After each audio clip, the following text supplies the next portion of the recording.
The air that poured from the hidden chamber was stale and cold, untouched for what felt like millennia. Layla stepped forward first, flashlight beam cutting through the dense, almost tactile darkness. The room stretched farther than any internal schematic of the Great Pyramid had ever indicated. Impossible in theory, but reality now bent in front of her eyes. The chamber walls shimmered faintly, not gold but something far stranger, an iridescent mineral embedded with countless glyphs that seemed to shift in the corners of the vision. Layla instinctively raised her hand, brushing her fingers along the surface. "Don't touch it!" Marcus barked, but it was too late. The walls pulsed once with a dull throb of light, like a heartbeat. Suddenly, a section of the wall melted away, revealing a vast corridor that descended deeper into the earth. The air grew colder, denser. Time itself seemed to warp. "This structure shouldn't exist," muttered Dr. Kamal, the team's geologist.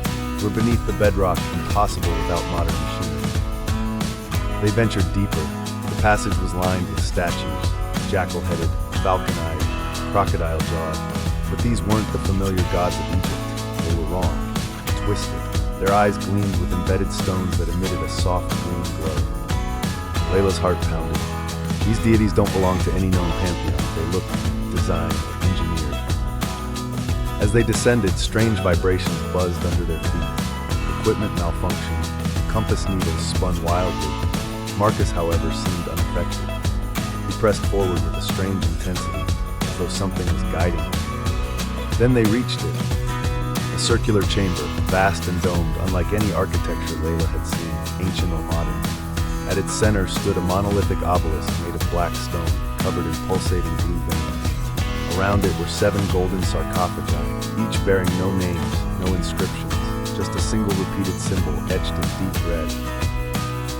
A symbol none of them could identify. Layla stepped closer to one of the sarcophagi.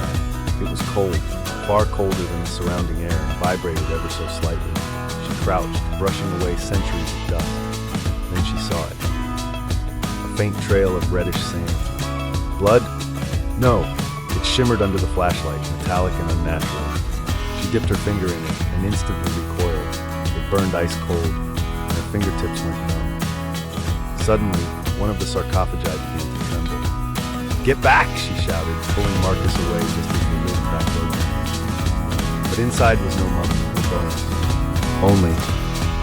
Each of the other sarcophagi began to hum, lids slowly shifted. All of them were empty. The treasures that were supposed to be buried here, the legendary treasures of the pharaohs, were gone. "Where are they?" Marcus whispered, stunned. And then the obelisk came to life. A loud hum filled the room, rising in frequency until it pierced their ears like knives.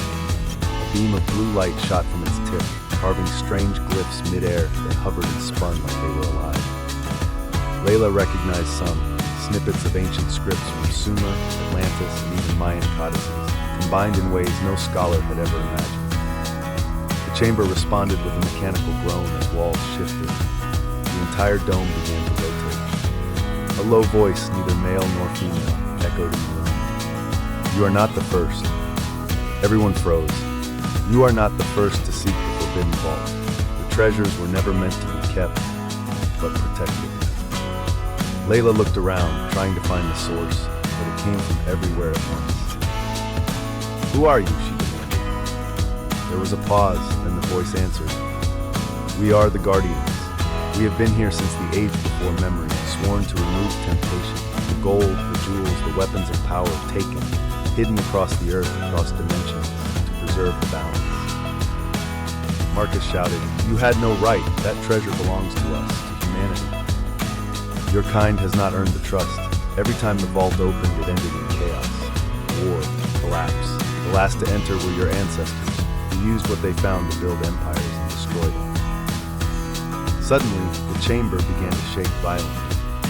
"You were warned. Leave now or join the others." Others. And then she saw them. Dozens of figures encased in transparent crystal, lining the walls high above. Men and women from every era, Roman armor, Victorian coats, even modern desert gear, all frozen in time, expressions of terror etched into their faces. They tried to take what was not theirs. They stayed too long. Layla turned to Marcus. "We need to go now." But he was transfixed by the obelisk. He stepped forward, hand outstretched. "No!" Layla screamed.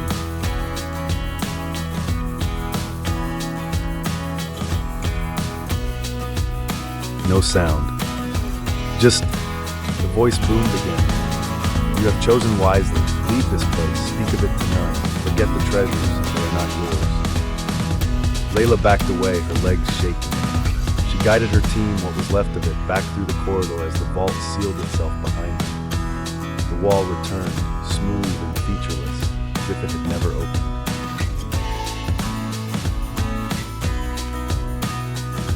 No riches, no artifacts, just secrets.